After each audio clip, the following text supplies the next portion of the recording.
I fuck with Clay heavy. But do you get off Clay? Because Clay does have miles on him. Clay is great, but I feel like the same shit Clay can do outside of the whole proven defender shit. Because Jordan Poole still got room for that. And you can get a lot of value back for Clay. Facts. No, for Poole too, if we being honest. So are we talking about trading Klay Thompson? Nah, look. All right, y'all ever watch JJ Redick? Like so the discussion we was having was when you kept clicking out to get set up and everything. We was just saying that how we said this earlier in the podcast, like a couple episodes ago. It was like the Warriors are gonna have to make a decision with Jay Poole. You cannot keep the thing about like dogs. When you got a young dog or a young budding star in front of you, not hold them on the leash or try to like play them in spot minutes or play them like you can't do it. Like they gonna fight the system. They're gonna fight the system. It's gonna happen. So it's kind of like Tyrese Maxey's situation. Like it's kind of like what JB and he used to be. You feel me? They gonna fight the system. So it's like you want them to operate in the systematic because you feel like the system is working. And the Warriors have built a system like predominantly surrounded by Steph Curry. You feel me? It's centered around Steph. Looking for your shooters, Draymond creating the offense, looking for the shooters kicking out to Steph Clay. But when you got a player like Poole who can get his own shot, who got a handle, who's shifty as hell, who can do other shit that they ain't really accustomed to, what do you do? Because you used to Steph being able to do that, but Steph do it in different ways. You know what I'm saying? Like he'll come off a pin down, he'll take a long three, whatever. The thing that's so good about Jordan Poole is that one, he has youth on his side. Two, he got the same range they got. So like them deep threes and shit they got, he does that. He's shiftier than Clay. You feel me? And on top of that, it's like he's just a dynamic player. And it's like he got that effect that once he get going, ain't no stopping him. You feel me? Like so. Well, ladies and gentlemen, welcome back to another episode of the Open Run Podcast. I mean, if that's the type of shit we opening up the podcast with, then that's the type of shit we opening up the podcast with. You know what I'm saying? You know everybody on the screen. I'm your boy Cinco. You know what I'm saying? We got Gino in the building, Twan Lama in the building, D Trill crazy ass in the building. So I mean, shit. That's how we starting it off today. Trading Clay to let Jordan Poole flourish. Twan looked like the nigga on GTA when he smoked the gas and the shit started blurring up on the screen. But that's what we working with today, So let's reel it back. Shit! Hold on. Before we reel it back, wait. Before we reel it back, did you purposely put this shirt on? Yes. Did you purposely put that jacket on? Like, what are we talking about? I had this jacket on. I had this jacket on all day, but this jacket ain't got no significance from what that shirt got. We're not gonna talk about that jacket and what it represents because it represents heartbreak and dreams being shot down. So let's reel it back. Let's clear up Memph's name. He is not saying trade Klay Thompson. What he is saying is that the Warriors need to do something to make Jordan Poole happy. That's what he's saying. We don't know what that is. We were just saying if it were to be Klay in the trade, you get a lot of value back as a Warriors owner. So do we know that he's unhappy? Before we I don't know. That's why I'm asking generally. I'm not asking you. I'm just asking generally. That's why I said it. From my perspective, to keep him happy. What does that mean? We don't know. That's why I said he's not saying trade Klay. He's saying keep Jordan Poole happy. Right. Yeah. Like I said, we discussed this. If y'all don't remember, on the episode, we talked about it real briefly, and I agree with Memphis, which is why I'm not disagreeing with him now. All that I'm saying is that if I'm the Warriors GM, I turn him into my third scorer. Obviously, he can be a first option anywhere in NBA. That's what I said. I know that. Okay, can I? Okay. So before you make your point. Before you make your point, though. Go ahead, Twan. Say it. I was saying, like, in my opinion, like, we know Wiggins can go get a bucket. So right now, he's their third option. I'm not saying that he can't continue to be that, but why not to continue to develop Jordan Poole? I mean, bro, I'm not. His game is polished. When I say develop, I just mean as far as just like the years going by and him getting better with the team. Like he can go somewhere and lead it. I mean, be good. So I don't know if he can lead a team somewhere because I haven't seen that, but I know he can go somewhere and average 25 plus in the league. Like, okay, so I'll say this: when we brought this up on the other episode, didn't I say that for the Warriors to do something with Jordan Poole can be their third scorer and average 20 points a game if you move off of Wiggins? I don't think you have to move off, but I'm saying I don't think you have to move off of Clay for Jordan Poole. I think you can really run Steph, Poole, and Clay together. What do you mean? How long? All three of them can average. All three of them can average 20. Listen. No, let me. Why y'all was playing that with KD? I'm gonna pass it to you. What I'm trying to make is if y'all watching this kid, game 1, game 2 today, and the last couple of 10, 20 games, he figuring something out. He got that look in his eyes like, nobody can guard me. When you get a player like that, they get really hungry, bro. Traditionally. Okay, so can we move him to the second score and put Clay at third? Steph has to be one. Steph has to be one. All right, so let me say this. Let me grab the floor for about 5 minutes. Not even that long. That's a long time. All right, so that's a long time. That's why I said not that long. All right, so Steph, Clay, and Poole cannot play together. Right now, they can't play together. I'm gonna tell you right now. Listen to me. Just listen to me. They can't play together. I'm gonna tell you why. If you listen to Draymond's podcast, the thing with Clay is that the way Clay operates, Clay needs someone to create offense for him. Clay is not nobody that can put the ball on the floor and get his own shot. He does not operate like that. So when he does that, when he doesn't get his own shot, and when the ball is sitting around other players scoring, which you make your point, Jordan Poole being the second scorer, Clay gets antsy, which means he's going to take bad shots, which means he's going to try to find a way to get the ball. He's going to take crazy shots. If he doesn't have the ball in his hand, he's not able to be in rhythm of the offense. If you pay attention to the way Clay plays, Clay runs off pin downs, he runs off handoffs from Draymond, he runs off it's not enough basketball in a game for 3 players to average 20 on one team. Bro, it's not enough. But why is it not? Did you not see? It's happened on bad. I'm gonna tell you. Okay, and let me. Okay, watch this. Okay. No. Answer this. With the Warriors right now. Did Jordan Poole average 20 this season? 18 and a half. 18 and a half. That's 1.5 points away from 20 points a game. What did Clay average? Like 14. Clay averaged 14. Played like Okay, what did Wiggins average? Like 15. And Steph averaged what? 20 24 or something like that. So y'all don't think in the course of a season with the way that the NBA offense is going, you're telling me you can't get 60 points a night between Steph, Clay, and Jordan Poole? You're missing my point. That's what I'm saying. No, you said there's not enough basketball to go around. Y'all don't believe that? You miss it. Bob, you're missing my point. Can I explain my point? What I'm saying is with Steph, with the way that if you pay attention to what the Warriors are doing in this playoffs, you will understand what I'm saying. Steph Curry is hurt, right? He just came back from injury, right? Why do you think Steve Kerr is bringing Steph off the bench? Because if a player comes back from injury and they're a starter, LeBron James, Kevin Durant, I don't give a damn who you are. You're in the starting lineup. Why do you think he's doing that? Because Jordan Poole is in a rhythm and a groove that you cannot bring him off the bench. That's why he's doing that. He knows Steph can get his shot. But you have to keep Clay comfortable. Because if Clay isn't comfortable, he's going to get cold. He's going to be bad. Real quick before you finish, Clay is averaging 20. Steph is averaging 25, and Jordan Poole is averaging 18 and a half. Clay hasn't played all year. Stop.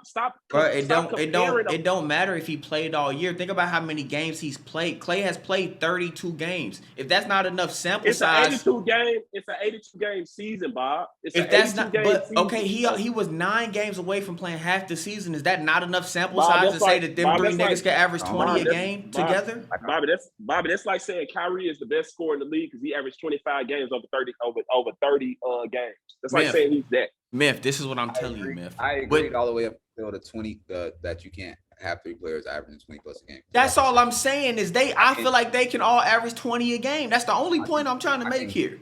I can go back in history, like I said, good and bad teams. So we can do unsuccessful teams and successful teams. Didn't I believe. Okay. Let me respectfully, just real quick. Respectfully, Jordan Poole is not on the level of Kevin Durant, and all 3 of them average over 20 a game. So regardless of, you know what I'm saying, anybody needing the ball or whatever the case may be, Clay gonna get his, in my opinion, because you have willing passers. Steph gonna get his shots up. He's a willing passer. Draymond Green is a willing passer. Even Jordan Poole will get off it. He can get his own shot, but I don't see why get off of him, unless you just getting you gotta be getting the package back that's really gonna make your team a lot better. All I'm saying is I believe they can all average 20 a game playing together. That's my only point here. I think they can average 20 a game playing together. That's it. And do what? Okay. Huh? We don't know. And win. And win. We don't know. What? We honestly don't. They can win a chip. We don't know though. We don't know, bro. This is the first year. I know we don't Honestly, know, but G saying do what? Opinion. That's my do what. I feel, bro, because I'm literally just asking for clarity. I'm not denying what you're saying. I'm just asking. I feel like they can win a chip like that.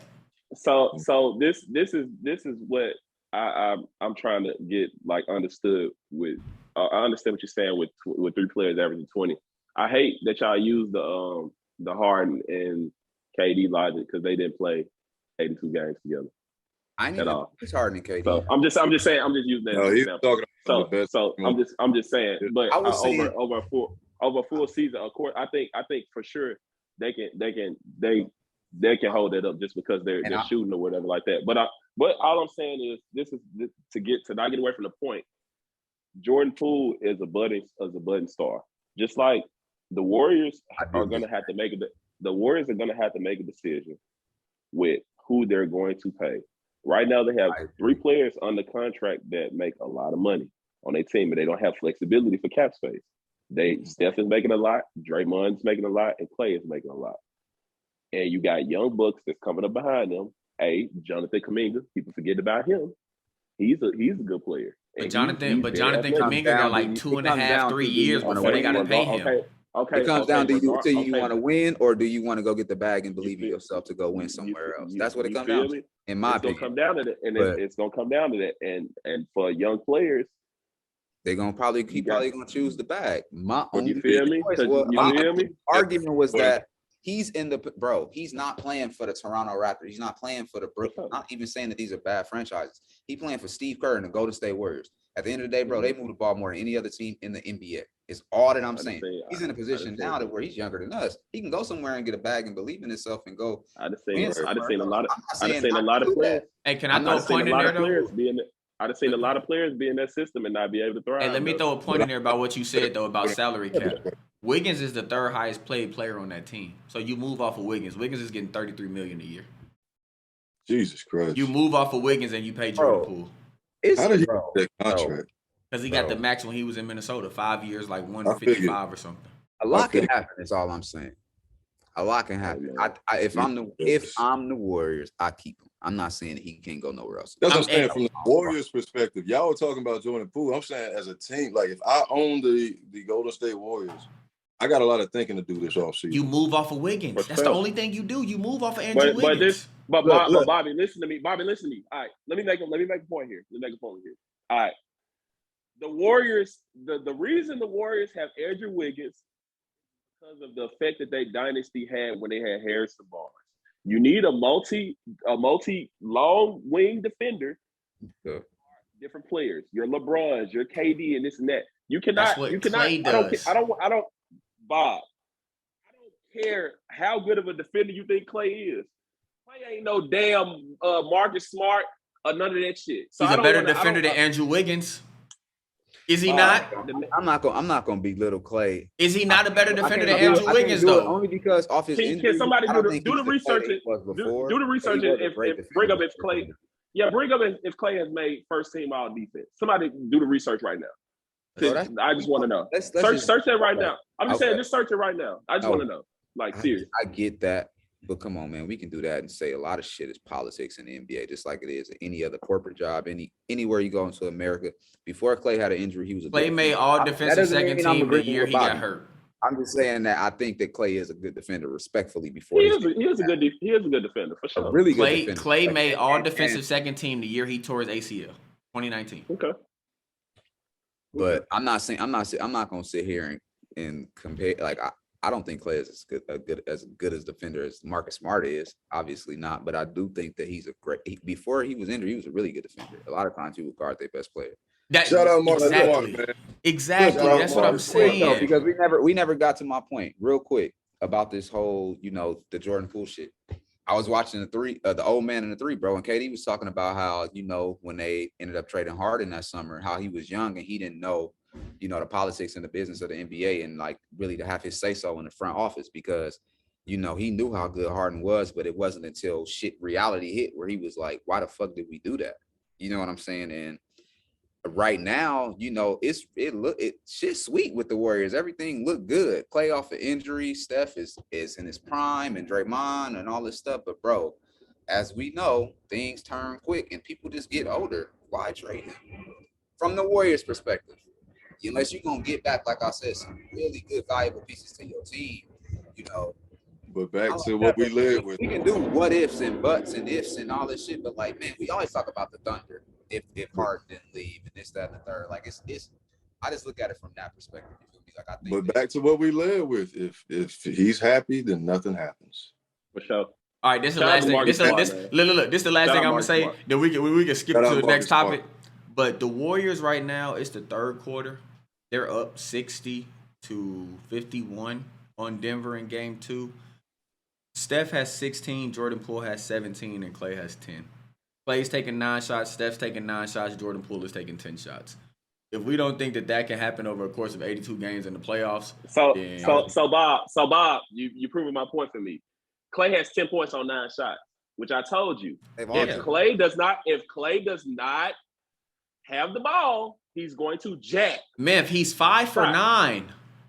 I'm just saying he's 5 for 9, Memph. He's taking 9 shots to get 10 points. Memph, he is 5 for 9. Steph is 6 for 9. The only difference is Steph hit 3 threes. I don't know, man. Y'all. I see. I get where y'all coming from, man. But Next I topic. don't know, man. All right, next topic. Because I'm gonna get this. We got to get this out the way quick. Actually, you know what? Next topic. No. Let's go ahead and get this out the way. Cause I want the people's opinion. The Boston Celtics, they definitely beat the Brooklyn Nets in game 1. And the Boston Celtics beat the Brooklyn Nets in game 1. I have Brooklyn still winning the series in 6 or 7. And I'm going to say why. Please do. Kevin Durant shot 9 for 24. I don't expect him to shoot 9 for 24 again this whole series. 6 turnovers was a lot. I don't expect him to get 6 turnovers again in the game, especially not 3 or 4 turnovers back to back in the first quarter. Boston definitely has the size advantage over Brooklyn. Without Robert Williams, they have the size advantage over Brooklyn. And lo and behold, they scraped out of there with 1 point on a damn prayer play. Broken down prayer to get out of there with the win. So speaking of breaking down, let's break something down, bro. Gordon Dragic, and I don't want you to interrupt me. He played too long. And go ahead. He played too long. He had 14 points. I don't see that happening again. 8 or 9, absolutely. Might even do 10, but 14 points off the bench. He played fantastic. He might have played too long, but what other choices do they have? Because Patty Mills is getting murdered by Marcus Hey, I only Smart. have one question. I don't want to interrupt you. I just want to have one question. Just one question. Well, why don't you? I'm sorry, but I just want to know why you don't believe in that. So let me finish everything I was gonna say, and then you can come with the rebuttal, bro. Because I'm trying to line things up for you. Go ahead, right? line it up. Line it up. I'm gonna knock this shit out the park. Line it up. This nigga right here is crazy. So Goran Dragic did what he did. Seth Curry fell off the map after the first quarter. I get it. But Boston didn't play well at all. Like, Brooklyn shot 53.8% from the field, 45.8% from 3. Boston shot 47% from the field, 36.4% from 3. Awful. Okay, that's number one. Awful? They both shot the same amount of free throws and the same percentage from the free throw line, which means the foul calls were even. Rebounding wise, Nets got out rebounded 54-39, which is ridiculous, but you already talked about the size advantage. In terms of steals, both teams had the same amount of steals. Brooklyn had one more block, but Brooklyn had two more turnovers. Points off turnovers go to Brooklyn. Actually, fouls go to Brooklyn. Brooklyn had two more fouls. Boston had two less turnovers. So, yeah, that can make a small difference, but you got to understand, yeah, KD only had 23 points. Kyrie had 39, fam. I told you, I don't know if we recorded it on the episode or we were just talking on FaceTime. I told you that KD and Kyrie are going to have to average 70 to beat the Celtics. That's what I said. And I know you like them, and they can do that. But to do that over 4 games is hard to do, Bob. It ain't easy.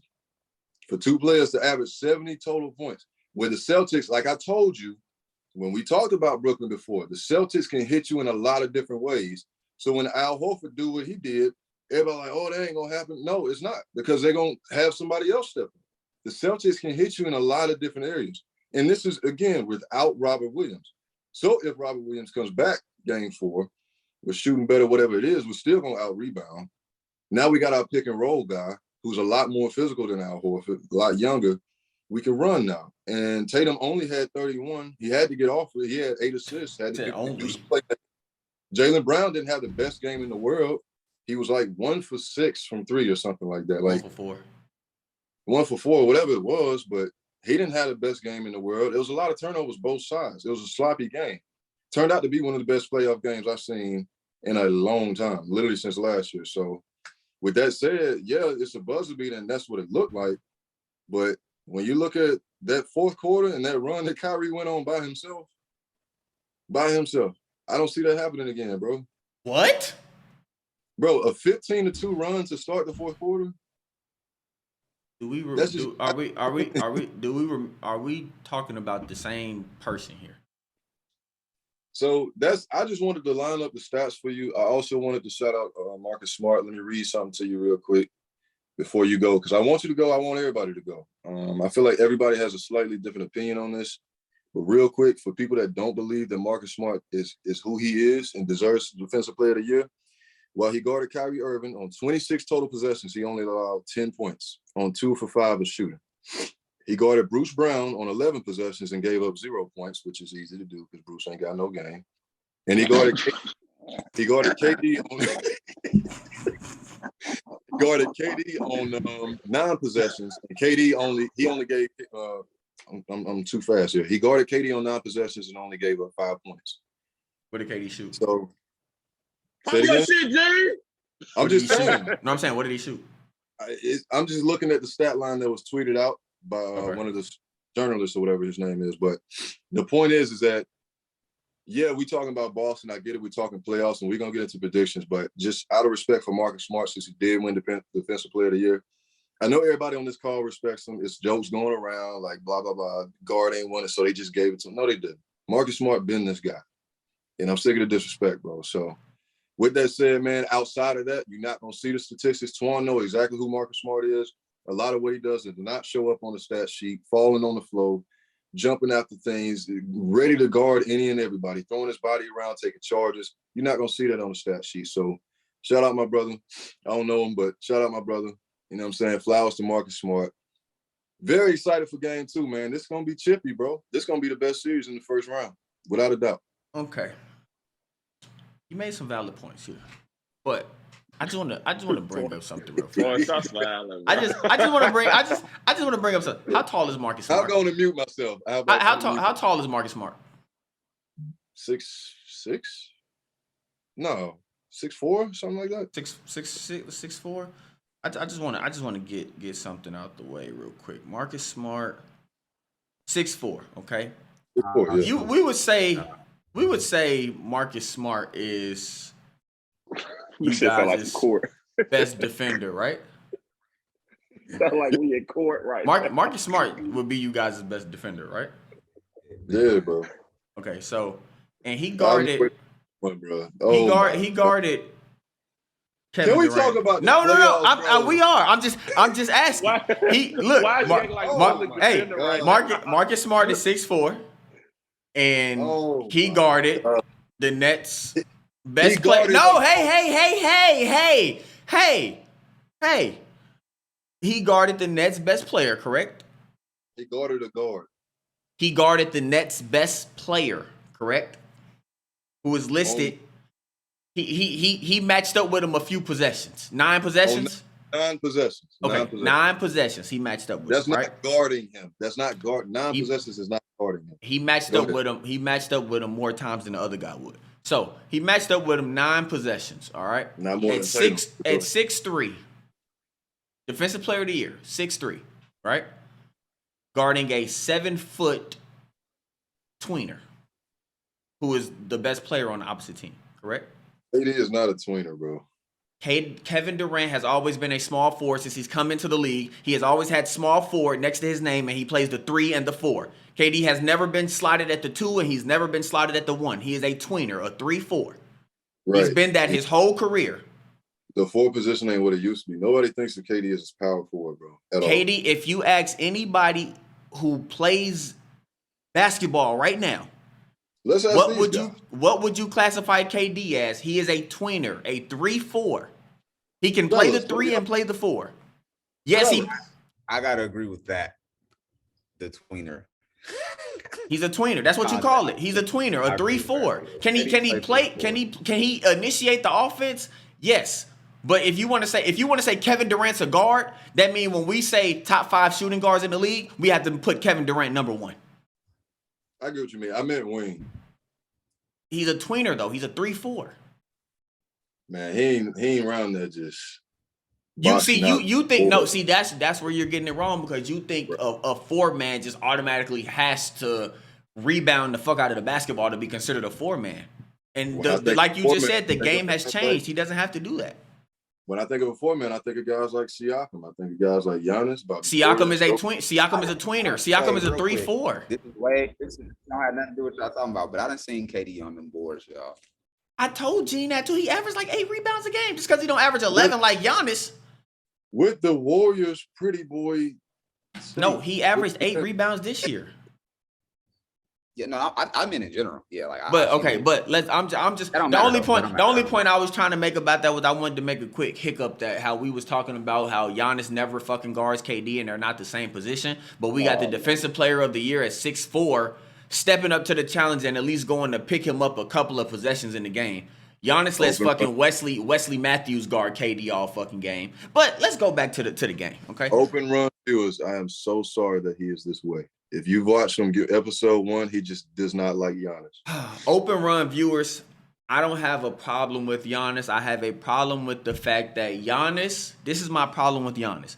Giannis is in the running for Defensive Player of the Year every single year. We are now in the years where people are starting to say that Giannis is a better basketball player than Kevin Durant. Kevin Durant basically plays the same position as him, and with him being the Defensive Player of the Year, he does not step up to the challenge to go guard Kevin Durant. It's always Wesley Matthews guarding him. It's PJ Tucker guarding him when he was with Milwaukee. Giannis does not step up to the plate and raise his hand in the huddle and tell Bud, I want to guard Kevin Durant. That's my issue with him. That we got here from talking about Marcus Smart, I can't believe it. The only reason, viewers, the only reason we got here is because Gene made a comment in the group message saying that's like asking Kobe Bryant to guard Giannis. Okay, so I just wanted to let it be known that a nigga who next series, man. But let's go back to the game. But back to the game. Look, back to the game. My stance on the game is the fact that I don't know if Kyrie and KD has to average 70 to beat the Celtics. I think 54, 55 to 60 would get the job done. That's what, damn near 27 points a game apiece. I think they would get the job done, averaging about 27 points a game. I know Gene keeps saying Robert Williams. 62 game 1. Huh? They combined for 62 game 1. How they they lost by 1? They lost, nigga. They lost by 1. Bob is crazy. But I'm saying you act Bob like is they can't score 62 and win. Brother Twan has 10 minutes. Listen, let's get to these playoff predictions because I'm trying to get there. You know, I just wanted to speak my piece on the game. Can we just get to the next? We got other playoff series to talk about. We got the Jesus. Heat and the Hawks. The Heat and the Hawks. We got the Bucks and the Bulls. Let's hear y'all input on Lord. those. All right, Miami and Atlanta, man. I got Miami sweeping. with a fucking broom sweeping. I think. Matter of fact, just run it up. You starting with you, man. Just run it up, East and West, man. No, just go East. Miami and Atlanta. What you got? Miami and Atlanta. I got the Heat in 6. Philly and Toronto. Just only because Clint Capella hurt. Philly and Toronto. I got Philly. I got Philly sweeping them. Milwaukee and Chicago. Milwaukee, Chicago. I got Milwaukee in 5. 5. I might have to get Milwaukee in 6. DeMar DeRozan shot 9 for 24. I don't think he's gonna do that again. No, they don't. They don't have an answer. They'll sneak a game, but they don't have an answer. They Brooklyn and Boston. Brooklyn and Boston. I got to go into 7. Well, I got to go into 6 or 7. If Robert Williams coming back, it's gonna be an issue. I think for sure. What if Ben Simmons come back? I'm not expecting him to do nothing, man. Ben Simmons is there just for glitz and glad. You just can't. This is what I'm saying. One of the top defenders in the league, just there. Bobby, why do you, Bob? Let me say this. Bob, this is for Open Run Podcast. This is what y'all got to realize about Bobby Brown. All right, about Cinco. He loves to live on reputation. You can tell if anything, you can say right now, like, oh my God, you can be like, hey, I know so and so ain't played in a while, but he's still the best player in the league. How? Because you gonna go off what he's done a year ago or whatever. No, that's not. Why? Okay, so why do you? But do we not? Is the NBA? Does the NBA not go off of reputation? And I'm gonna give you an example. If Kevin Durant is a closer, he has a reputation of being a closer. If he's on your team, who do you want to close the game for you? Him, because of his reputation of closing. You're not making sense. You're talking about a player who's already playing. It's not the same subject. He's playing. I'm literally going off of reputation. You use the word reputation, so I'm going off of reputation. Bob, you're comparing a player who is playing already to a player who hasn't played in almost 2 years. Bro, I'm not comparing Kevin Durant to Ben Simmons. I'm using what you said. I'm not comparing Ben Simmons to KD, bro. What I'm saying, I'm not. No, I just don't. What Memphis saying? Let me cut in and help you out, Memphis. Then I got you, bro. Ben Simmons hasn't played in over a year. You're about to throw him into a hostile playoff series for his first game back, and you expect him to be still a great defender at this point? A player who is complaining about having mental issues, you think he's mentally strong enough to handle the playoff series where you're gonna it's not Philly like, oh, you know what I'm saying, fans won't say stuff about you, bro. It's jackass fans regardless of where you are. They will say anything about Ben Simmons not even knowing the situation just because he plays for the other team. You feel me? Like, and Ben Simmons, to me, he seemed like he's not a mentally strong person, basketball-wise. I don't know about him off the court. I don't care to get into all that. But I'm just saying, from a standpoint of a player, you asking for him to come into first of all, he hasn't played with them. So they don't have any type of chemistry. You actually just throw him in one of the most critical points in the season, the playoffs, which is win or go home. You asking to just throw him in a game for a situation. To me, it don't make sense. Spot minutes, 10 minutes, 15 minutes, cool. Me throwing him out there at critical points in the game, I'm not doing that. I'm not doing that. I got a question for y'all. Twan got a dip, by the way. Yeah, I know. We're gonna wrap it up in a second. Twan, I need you to scoot to your left or your right a little bit, please, brother. My question is, can we all agree that defense is about want to? Can we agree about that? Defense is about hard and want to? For the most part. Can we also agree that it's not like college with NBA players that before they actually come back to an NBA game, they've probably done some form of like working out or touching up or something for at least like a week or two before they actually step foot on the NBA court. I know where you're going. No. Huh? You know how many injuries I dealt with.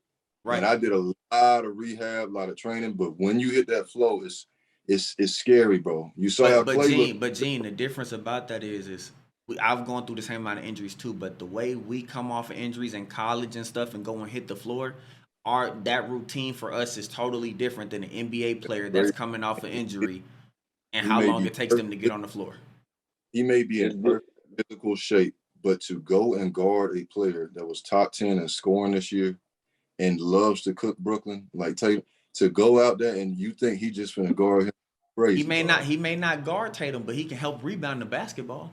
He may get on Tatum a couple of possessions, but we still talking We about a just nigga that's a 6'10" defender we who was one of the best we defenders in the league last year. we Really? doing it. We Defense is doing it. all want to We and heart. doing We it. say that all the So time, bro. who you We taking in doing the it. We getting back to. All right, I got the game going 7. I don't know who's gonna win that series. Honestly, it's up in the air. I really don't know who the hell gonna win. All right, well let's But finish running it, man. because Phoenix and New Orleans, Phoenix sleeping Dallas and Utah. too much. Utah Series tie ass. I got 1-1. Utah. Series tie I got 1-1 Utah. now. I got Utah losing in 6. Man, they suck. Golden State, Denver. I got Golden State. Sweeping Denver. And I know you know what I'm saying, y'all down 1-0, but Memphis and Minnesota. You And want it's been Minnesota another in episode 6. of Open Run Podcast. y'all people be easy. Come on, man. All right, let's I'ma run it. Run it, Gene. Atlanta, Miami. I got if Capella ain't coming back, man, Miami's got him in 5. But if Capella comes back, I got the Hawks in 7. Wow. Philly, Toronto. Philly, sweet. Milwaukee, Chicago. Milwaukee, sweet. Boston and Brooklyn. Boston in 6. Oh. Phoenix and Pelicans. Phoenix, sadly. Gentlemen's. Dallas and Utah. Gentlemen's. The Pels gonna get a game. Dallas to Utah. If Luka not gonna come back, I'm gonna take Utah. Luka coming back, Utah finna, they going home. Golden State and Denver. Golden State, gentlemen. And Memphis and Minnesota. I got Memphis 4 straight. Damn. Damn. Okay. All right, look. Now Twan over there like the Rock. It's been 10 boring minutes. So come on, Twan. Speak your piece real fast about the Brooklyn-Boston game. And then we're going to get your prediction. Good game. I got I got the Brooklyn Boston series 1-7. I don't know who's gonna win that series. Miami, Atlanta.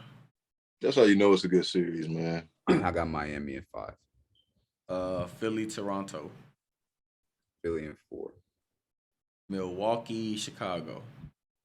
I got Milwaukee in 7. That's that LA shit. That's that LA shit, bro. He only doing it because he fuck with DeMar, bro. Not even. I feel like they found something last game. I don't know if y'all watched. Milwaukee scored like 115 points a game. They scored like 94. Under. Yeah, it's like under. I think Chicago figured You something come out. on now. You know I know. I'm only saying that, Giannis still had a great game. He had 28-16. DeMar and Zach shot really bad. They lost by 6. So I don't think Chicago is going to win a series, but I do see it going 6 or 7. I'm just, I'll get him another game because I do fuck with DeMar DeRozan, but I see it being a good series. Everybody think they're going to sweep him. Phoenix, New Orleans. Phoenix in 5. Dallas and Utah. Dallas in 5. Golden State and Denver. Golden State in 6. Memphis and Minnesota. 7. Who wins? I don't know. I was so confident in Memphis, but I like Minnesota a little bit. Okay. I love both teams, though. I don't care. I really do love both teams. Mm-hmm. Memphis, no.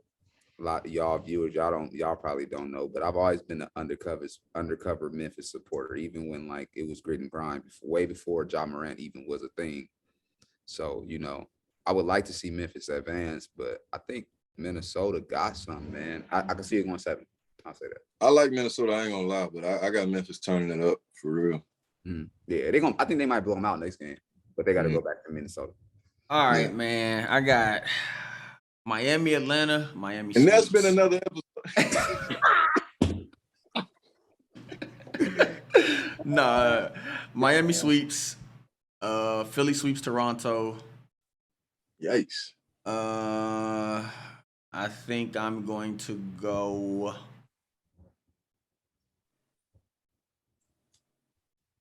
Chicago in 7.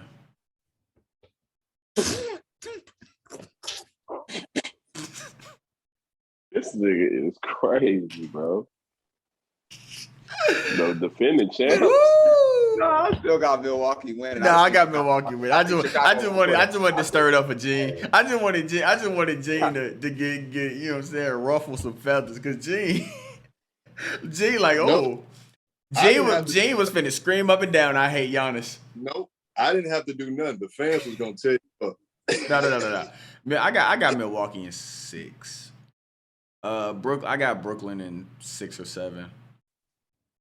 Phoenix, I got Phoenix in 5, maybe 6. Y'all so nice. If Nice as hell. If Luka don't come back, bro, I don't know if Jalen Brunson get 41 again. So I might have to pick Utah in 6. Bro, if Luka doesn't come back, but if Luka comes back, I got Dallas for sure. Real quick, Utah is not who y'all think they are. I said Dallas in 5. Look, real quick, y'all know I messed with the Pelicans, but what's gonna go over y'all head is in that game 1, Pelicans scored 40 points in the third quarter. They the third highest scoring team in the third quarters. I don't know if y'all watched the playing games, but that Smoothie King Arena was on 1. Rocking. So if the Pelicans can sneak a game, I said 5 too, but I didn't want to say 6 because I felt like y'all was gonna think I'm being biased. I just think that y'all know playoff crowds, bro. A crowd will win you a game. So that's all. Well, I got Golden State is up right now, 19. I got Golden State sweeping, bringing out the fucking brooms. And Minnesota, Memphis, I've already been on record. Man, saying that a healthy Grizzlies team can go to the finals. So I'm expecting them to at least damn near get close. Hey, but the way Anthony Edwards played last game and D'Angelo Russell ain't played that well, I got Memphis in 6. Memphis in 6. I ain't gonna say much. All I got to say is if y'all want my answer, y'all want to know how I feel, go look at Ja Morant last post and what he just posted. It's like he said, and I quote, "It's easy to talk shit when you got a 5-6 point lead." So to all the Timberwolves fans out there, I like y'all. Y'all, y'all confident in everything. Y'all won 1 game at home. Y'all passing the ball around after the game, signing the basketball and shit. Keep that same energy. Keep the same energy. We love and man, you say you're the best player of the year. It's about to be good. Hey man, listen. The playoffs finna be good, man. We had a great episode tonight, Open Run Podcast. Hope y'all enjoyed it. We'll see y'all, you know what I'm saying, in the next episode. And ladies and gentlemen, just remember that I don't hate Giannis, but Gene hates KD. Peace.